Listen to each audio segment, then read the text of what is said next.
Welcome back to Death Curse Society, folks. I've got some big news to tell you. I've been waiting a long time to tell you guys this, but I want to do it right now. I'm not pregnant, but it's time for some stories around the campfire. Breathe easy, Colonel. Whew. Boy, I dodged a bullet on that one, boys. Wait, what are you trying to say there? What? Amanda!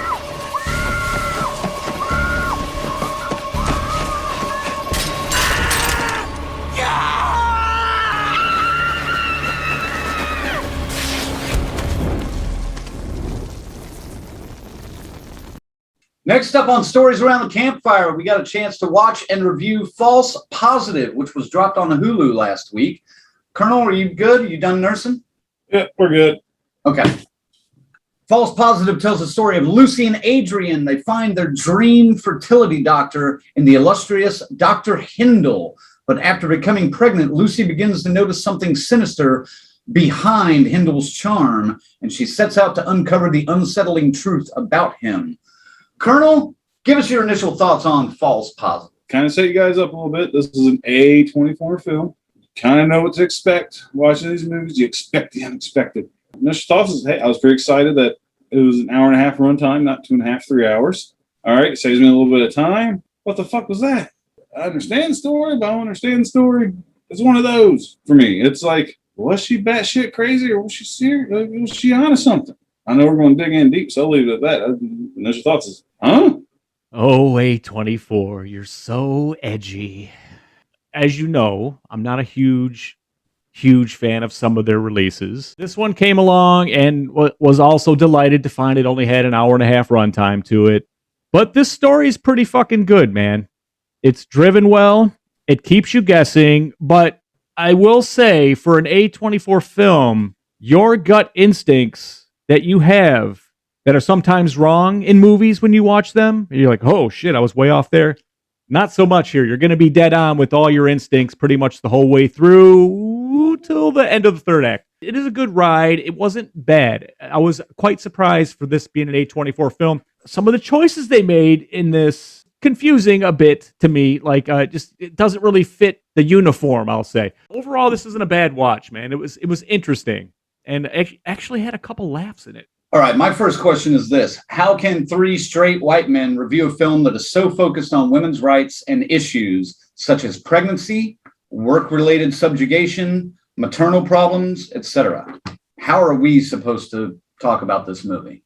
You picked it, motherfucker. I don't know. The subject matter is female-centric all the way. From infertility all the way through conception, you get pretty involved with what's going on here. So if you don't know, you might be a little bit educated after this. But I didn't really take it as that where I felt like I was in the wrong for watching it or anything, or like, oh, I don't get any of this. I was fine with it.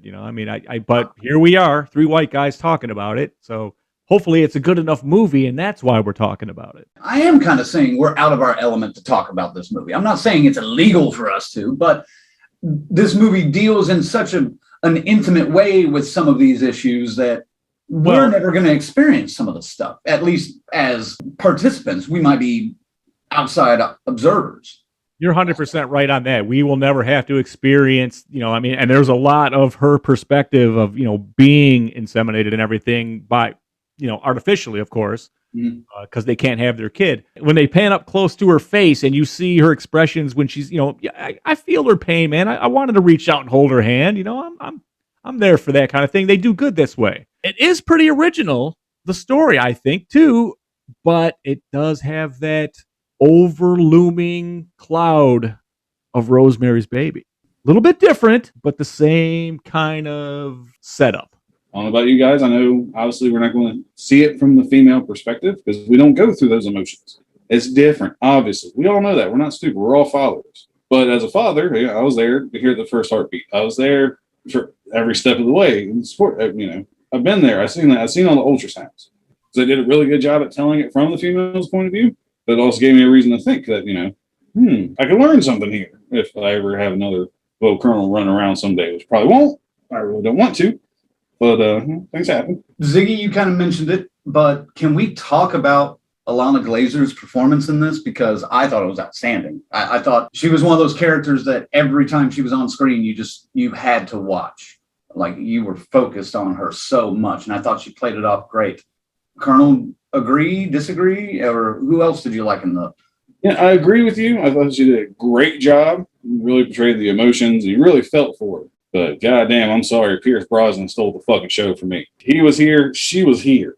It's just the character he played. Like, it's like, this is a cool fucking doctor. Like, to me, he just stole the show. I didn't really sense evil from him. I mean, there's a line at the very beginning. I'm like, I know what you're doing now. Like, they gave the movie away quick. Dude. Pretty much. He was just a real charismatic guy. Like, he played off the charisma very well when he was on screen. And then, but like I said, she got, boy, you felt for her. This poor fucking woman. Oh my God. Like Zach said, I wanted to hold her hand, but it's okay. It's like, damn, they both killed it. The rest of them, I'm sure they did a fine job, but those two were on screen and on screen at the same time. Couldn't look away. I did not look at my fucking phone. Some people are meant to play certain roles. I feel they nailed it 100% with casting her in this role. Pierce Brosnan also, obviously, a consummate professional, man, and he just brings his professionalism to this role. And obviously, they probably shot him all in one day. You can tell, the way he's sprinkled into the story. But still, man, he's so effective in this. And as the heavy, in this, as you find out, it's a great watch, man. And every time she gets another morsel or finds another wrinkle in the fabric around her, then the filmmakers start messing with you too and making things happen that didn't really happen. That was what was fucking with me. No, I was thoroughly impressed in her performance because she had to go from she had to cover the gamut of emotions. Portraying a pregnant person is not easy. They joke about it in the movie a little bit, the whole mommy brain thing. That's a thing. You see that in your significant other when they're pregnant. It's far beyond just having trouble holding their bladders, when they can't. It's far more than, weird food cravings. There's a lot of physical and psychological shit going on. And I thought Alana Glazer played it to a T. Now, it probably helped that she was one of the co-writers and producers of the film. So I assume she's been involved in this project for many years. And that's part of what helped her do so well in this role. Another thing I noticed in this movie was the music and the sound design was very effective in setting this overbearingly tense mood of the film. Did you find that working for you? And also the nearly sterile environments of most of the sets, not just the doctor's offices, but their home, his office. Did that affect you in the same way, Colonel? I can't say yes or no. I mean, the performances are great. The soundtrack was great. But to me, it's like everything looked the way it should. Home's a dark space you can't conceive. Doctor's office is white, sterile, clean, happy. She starts going through shit. The home stays dark. The dark, so they didn't change anything. But it took on a different look as her character changed. But I would never say home was ever sterile. Home was dark as shit. Okay.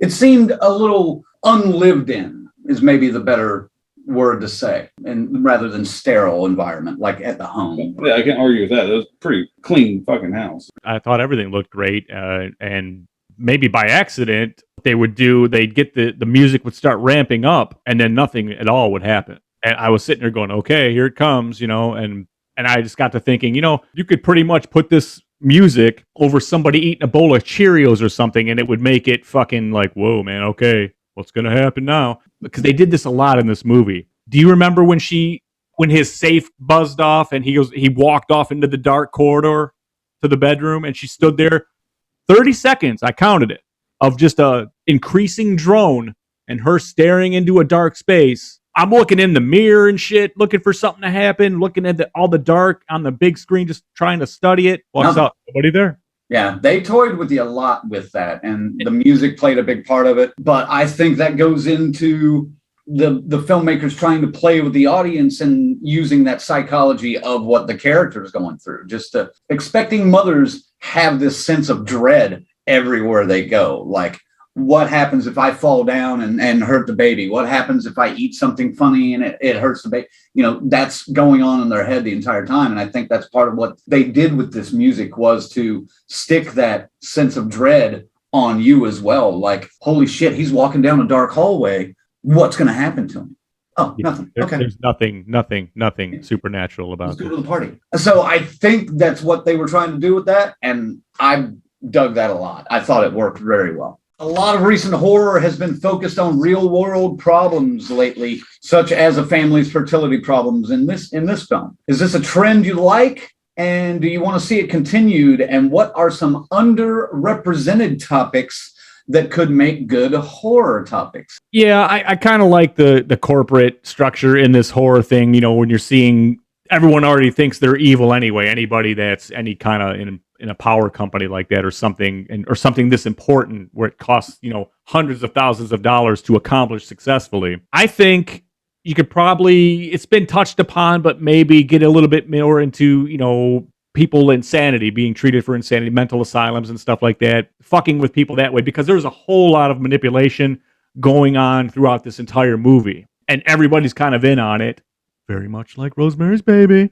That's what I'm thinking here. If you wanted to do more like this, I would go into that insanity, the critically insane, criminally insane type people, and you could probably come up with something there with another idiot with too much power. I'm going to send out these inmates to go and take out my enemies, whatever they are, something like that. I don't know. Like I said, if I had more time, I could probably come up with something a little stronger. I appreciate this trend to an extent. I don't mind it.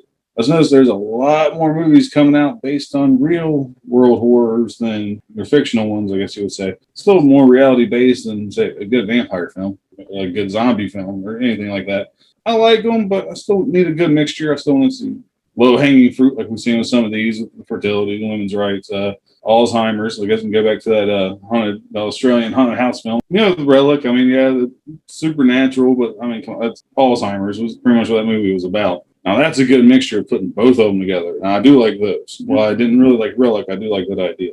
If I had to do a real-world one, fuck, man, like all the easy ones, all low-hanging fruit's been done. I mean, we've got to climb the top of this tree to start finding some new stuff to cover. It's been done in a book before. I don't know if it's been done in a horror movie, but one of my favorite horror authors, Bentley Little, has a book called The Store, where this, you know, this big store, kind of like a Walmart, you know, comes into a small town, sets up, and they have a lot of weird rituals and shit you got to go through to get hired on. Like when you get hired on, you got to run down the aisle naked while everybody else works there is hitting you with like boards and whips and chains and shit, a bunch of weird stuff. That'd be kind of cool to get, like, you know, this mega store that's really fucked up. That's real world, and it still gives me a little bit of my fantasy too. I was trying to come up with some kind of big box scenario, but I couldn't do it. You know, I mean, there you go. I appreciate this, like you, for what it is. I think I prefer a good slasher most of the time if it's a good slasher, but some of these real horror movies really hit, and they hit home with me at least very well. This one, not so much. Again, I think it's primarily because it's a topic that I'm really not going to know too much about, but I do appreciate it for what it is. For example, I like Midsommar a whole lot more, but the director, Ari Aster of Midsommar, has said that Midsommar is literally a breakup movie. That's it. Is it a horror movie? Sure, if you want it to be, but he wrote it as a breakup movie. Once I heard that and rewatched it, yeah, fuck.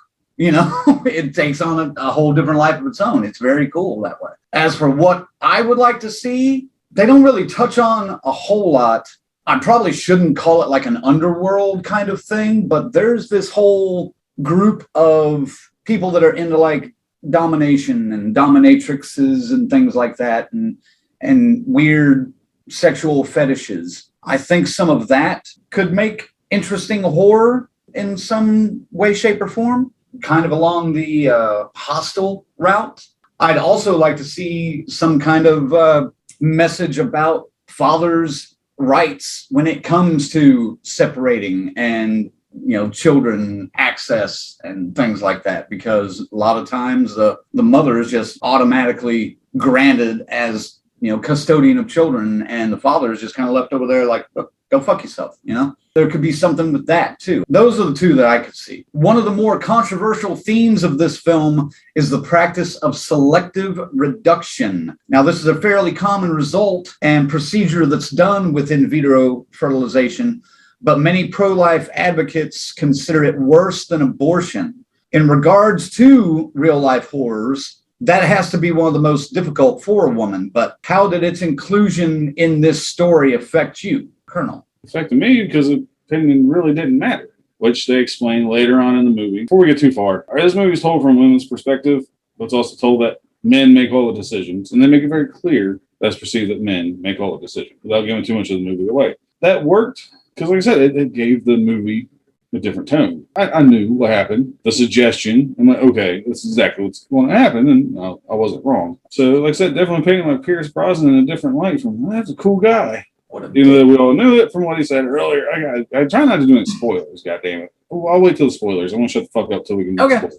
It is. It is that kind of message where it's like, oh yeah, all the men are all knowing, all saying, and what we say is what we say, and that's it. Your opinion duly noted, but shut up. Get back in the kitchen, make me a sandwich, and pop out babies. Yeah, it didn't bother me at all. I mean, I found this quite original to watch this. Although again, hate to keep saying it, Rosemary's Baby, same kind of pace as that. Mm-hmm. And that's the next question. Right. Well, we can get to that then. Let's go right to it because I got a lot to say about that, so we can do Okay. that. But yeah, but overall, this storyline didn't make me squeamish or anything like that, or uncomfortable hearing what they're doing or talking about placentas or stuff like that. It's fine, man. You've heard all this in sex ed and your health class. It's one of those topics that you never see talked about, especially in a movie. You might see it in like a documentary. I thought its inclusion in this definitely helped the story move forward because, like you guys have both said, it's about the men make the decisions overall for this film. Yeah, you needed to have that selective reduction occur for the end to take place. I like the way they approached it and they handled it and the way it presented itself for the ending. Let's go ahead and jump into this part, though, because I know Ziggy's ready to go. A lot of early reviews made comparisons to this film and to this and Rosemary's Baby. Although there isn't really a demonic connection, do you feel those comparisons are justified and why, Ziggy? Oh my God, 100% justified because it's the exact same vehicle that they take to get there. Yeah, all these people that are right there to help and whatever you need, sweetie. And this is such a great thing. You should be so excited. Just lay back and enjoy it. Everybody said that to Rosemary and Rosemary's Baby until she has the baby. Oh, it was stillborn. Sorry. Yeah, but she hears the baby crying around the house, and it gets different that way. They never keep the babies away from Lucy in this. And there's no Satan. That's not what it's about. It's more of a more selfish goal here. I do, as corny as it was, like his reasons and everything, it still fit his megalomaniac style. It's all about me, and I'm so great to this planet. Look what I'm doing. God don't make kids. I do. They're not wrong making that comparison. It's dead on. This also makes this a modernized version like that. It's very fucking original despite those comparisons. Well, yeah, Zag pretty much fucking nailed it. Just replace Satan with science and you got it. I would like to point out, though, when we reviewed the trailer, I think I was the one that said what the doctor was doing was what the doctor ended up being doing. So nailed it. That third act was what we were all waiting for. We knew it was going to be a slow burn movie. It's A24. It's been compared to Rosemary's Baby, but we were waiting for that third act. After that slow setup, was Lucy's revenge the payoff we deserved, Colonel? Yes and no. She didn't deserve her revenge because it comes to find out that all of her wishes were not made. Not a single one. So she was pretty much on the edge, and birthing two boys pushed her the fuck off. Seemed like mommy brain was getting hold of her. And that's why I said, what the fuck's going on? Because you didn't know what was fact or what was in her fucking mind. They did a great job. The only one I figured out that was in her head pretty easily is when she saw her husband going down on the doctor in a hotel room. I'm like, okay, that's fucking fake. Because there's no way she would know which hotel room they're in behind the fucking closet. But after that, that's where I'm like, I don't know. Because they show it one way and then it goes back and shows it from a different point of view. They even toy with you, like when she goes to visit her husband, Adrian, at his work. She brings him lunch and he's like, what the fuck's going on? You just brought me lunch. So they even toy with you that way, too. They toy with the viewers that way. Her revenge, it's messy.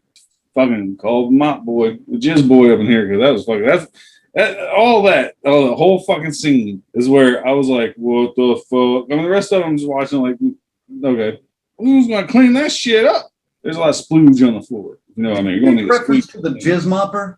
You're gonna need to bring in a jizz mopper. You know how much money the average jizz mopper makes per hour? What's a jizz mopper? He's the guy that cleans up the nudie boots after each guy jerks off. Yeah, that's the fucked up part. But yeah, like I said, and then you get, I want to take everything away. Then you get to the house, then you get your A24 shit, then it comes back to reality. And then it goes back to your A24 shit, and then credits roll. It's like, You gotta talk about it. all right.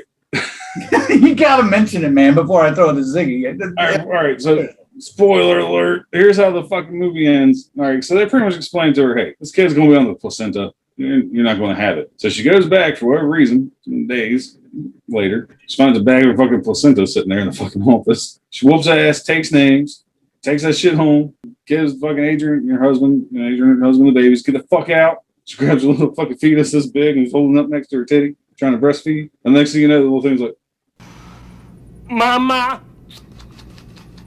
Part of what it touches on, postpartum depression and mommy brain and this and that. So that's a fucked up take on it. That's all. Yeah, that was. I knew you wanted to talk about the fetus trying to feed. It was like the gradual payoff for me because as she's piecing together the bits of information and making a solid case, and she's right with her instincts and everything, that there's some other shit going on, but what she's not aware of is how many people are around her that she trusts are working together under this doctor. That's what I like. But at the same time, while she's putting all this together, her own fucking mind is fragmenting and coming apart. So when we get to that end and the payoff, and there's a reference to her favorite book, which is Peter Pan, which had a really goofy, total A24 type moment. It looked like she was walking up to toss these fuckers out of a 2-story window, which I was like, no. Oh my God. And I'm thinking, fuck this A24. They're absolutely going to do this. He was going to Michael Jackson that kid. Dude, you were saying no. I was like, do it. No, dude. I mean, I was like, obviously I couldn't stop watching it, but I was just going like, no way, no fucking way, you know? And then like she reaches the babies out. That's from her point of view, the camera that you got the two twin boys, and then they, much like the Neverland kids, they float away into the night, which is obviously in her fucking mind because then dad comes home and she's standing looking at the crib. She's covered in blood because she thrashed everybody at the doctor's office, which also had a wonderful moment that Colonel didn't mention with Gretchen Mol. Gretchen Mol? Yes. Come on. Dude. She's so great to see her again. She played it so Stepford Wives, dude, until that last fucking scene. I was laughing my ass off. That's what I mean. The fucking total tone and pace changed in that scene there, which has, Lucy fighting the nurse. Oh, it's great because the entire movie, Gretchen Mol's been like, oh, you should smile, honey, and all this. And then all of a sudden she's like, bitch, you shouldn't have done that. Like, just switched. I loved it. So yeah, man. So like Lucy's, she's already beaten the fuck out of the doctor and got him knocked down. And a pretty cool scene with the way the camera angle was with a swinging of a hanging mirror, like a medicine cabinet type, Pierce Brosnan's face. And, they cut it right before anything cool happens, but pretty neat. I haven't seen anything like that in a while. Like, yeah, that was a clever shot. So the nurse comes in to stop Lucy. Lucy turns it around and grabs a large medical kind of phallus, looks like a camera used for maybe taking pictures or putting things in the women parts kind of stuff, jabs it down her fucking throat, right? And I'm already laughing my ass off. This is funny as hell. So she gets up, starts heading back to the doctor. The nurse stands up, takes it out, and says, I've worked very hard in perfecting my gag reflex. You know what I mean? It just takes you right out of the whole fucking thing, but fucking fabulous. I'm so glad they did that, man. Gretchen Mol's character was probably servicing the doctor all the time. Oh my God. There's so many underlying things with it, but I mean, it was absolutely funny. And then we get back. The babies did not float off into the night. They're in the crib and dad comes in, she's like, Jesus, what happened to you? Because she's all bloodied from the fight. She picks up the babies and hands them off one by one. He says, very man-like, what am I supposed to do? Every woman is faced, being a new mom, and then, sends him on his way. Get out! She's gone already, I think. She's totally gone. She's gone before the Peter Pan imagination. She's gone as this is unraveling, as she's raveling up the fucking story and figuring it out. All her shit is gone. It ends with the fetus suckling on her nipple, which I may have to take a point off for that. I'm saying that I get it, but I think that could have been done a little bit better, a little more effectively to nail it home. What are we thinking number-wise here, folks? Colonel, want to give it a number? Oh, I'll give it a number. You best believe that. I'll give it a number. Good acting, good story, good set, good sound. Overall, good movie. Will this be a recommendation for people? For me, probably not. If you're gonna watch it, watch it. I ain't gonna be like, you gotta watch this movie. Now, maybe I might fuck around if I had a friend, spouse they're expecting for the first time, but you guys gotta watch this false positive movie. You're gonna like it. Like that, I'd probably do it just to try to fuck with them. Score wise, like I said, I'd probably give it a 6. Like I said, it was a good movie. But to be honest, if it wasn't for the show, not something I really had a lot of interest in watching. Good for one view. So that's why it gets a 6. Ziggy? Fans of the A24 style are going to love this movie, I think. Most of them. It's not as slick or clever, maybe, as some of the other ones they've released, but it still has enough there. And it's cool seeing that world. And I love the way she played Lucy, and I love the way she was figuring shit out and stayed with her convictions when she knew something was fucking wrong, even though everyone's going, oh, there's no safe in there. And she saw the safe in there. That's the kind of stuff I liked about it. It keeps you going, keeps you guessing, even though you know everything that's going on, if that makes any sense. Boy, that ending, 6.5. That's a little higher than I thought you'd give it when I first saw it. It was doing an A24 film like Zags. I knew me and you were going to be pretty rough on this fucking movie. I thought. I liked it a little bit more than I thought I would, I'll be honest. Because I don't think it was as out in orbit like some of these other A24 movies are. It was still kind of grounded in some sort of reality. My hardest critique of this film is that I can't really relate to this. And I understand that.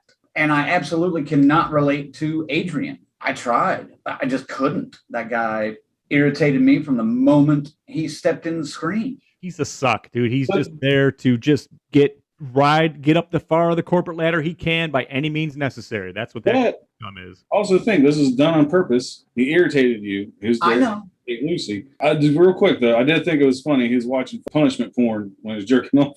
Right. I was like, what the fuck? That tells you like everything you was needing to know about that guy. I don't know if I necessarily thought that funny, but I thought it was fitting for the fact that I didn't like this character already, and that he's watching that. Yeah, completely painted his personality right there with that small clip. I thought that was pretty cool. Having no ability to relate to this was the most difficult thing to me. Like you guys have both said, story great, cinematography great, acting great, sets great, sound great. I mean, this is spectacular filmmaking. Like you both said also, I don't see myself ever watching this again. This isn't one like a Friday the 13th that I'm going to watch every year, maybe twice, 3 times a year. Not at all. I think it's definitely worth a watch, but women mothers, of course, are going to be the ones that really relate to this, obviously. And even more so, the ones that went through IVF are going to really relate to this. Being a straight guy, no, doesn't relate to me at all. I'm going to stick it with a 6 and call it good, because although it had a few tastes of A24 in it, kind of the ragu of A24, to use an analogy from earlier. I love Midsommar. I love Hereditary. This one needs a little more sugar in it or something. I don't know. Something's missing in this that I didn't get. But yeah, call it a 6, and there you go. Ziggy actually ranked it higher than me, so go fuck yourself, Ziggy. What the fuck is the world coming to? Right. Like an A24 movie better than Crank. Go fuck yourself. That's what I'm saying. False Positive is available on Hulu right now. Go check it out and let us know what we think. Are we completely wrong? Are we assholes for being men and just don't get it? Maybe. I don't get it. You don't get it because you have a dick. We can't all be Mother. Stick around for more Death Curse Society coming up soon.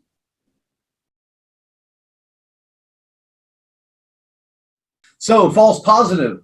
Positively something you might want to watch?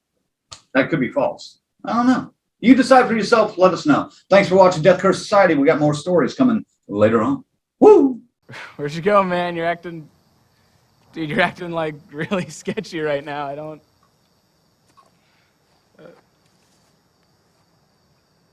What's up? Action. Oh, hi. I didn't see you there. I'm TV's Drew Scheid, and you're watching Death Curse Society.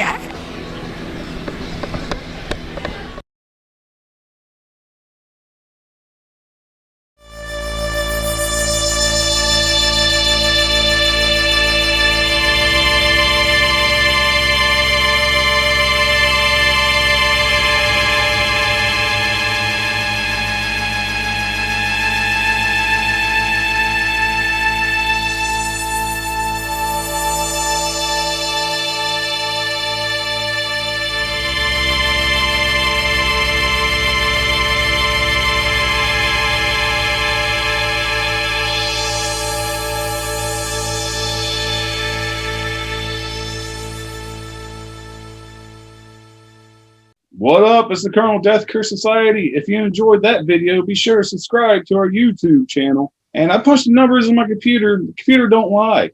If you don't subscribe and watch more videos, you may be a dead fuck. So be sure to click over here for more videos from Death Curse Society.